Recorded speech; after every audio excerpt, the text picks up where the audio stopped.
Once upon a time, in a small village nestled between lush green hills, there lived a young boy named Tim. Tim was a curious and adventurous lad who loved to explore the world around him.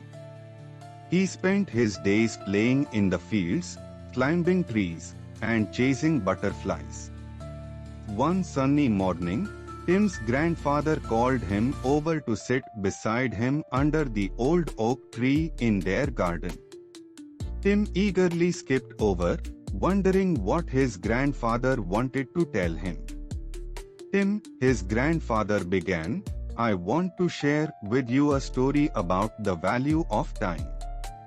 Tim listened intently as his grandfather began his tale.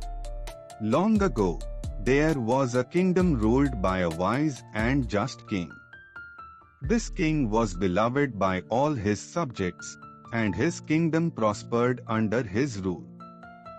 One day, the king decided to host a grand contest to find the worthiest person in the kingdom to serve as his advisor. The king announced that whoever could bring him the most valuable thing in the world would be chosen as his advisor.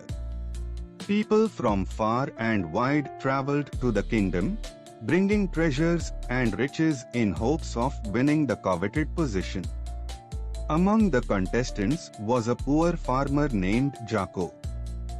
He had heard of the king's contest and decided to participate despite his humble circumstances. Jacob didn't have gold or jewels to offer, but he believed he had something valuable to share.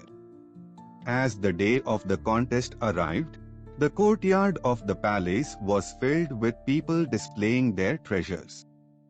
The king sat on his throne, observing each presentation with keen interest. One by one, the contestants came forward, presenting their offerings to the king. There were dazzling jewels, rare artifacts, and exotic animals from distant lands. But none of them seemed to impress the king. Finally, it was Jacob's turn. He approached the throne with a simple wooden box in his hands. The crowd murmured in disbelief at the farmer's audacity to present something so ordinary. "What do you have to offer, farmer?" the king asked, raising an eyebrow. Jacob opened the box, revealing nothing but a handful of sand. "This is the most valuable thing in the world, Your Majesty," Jacob said confidently. The king chuckled, amused by the farmer's claim. "Explain yourself, Jacob. How can a handful of sand be the most valuable thing in the world?" "Your Majesty," Jacob began, "this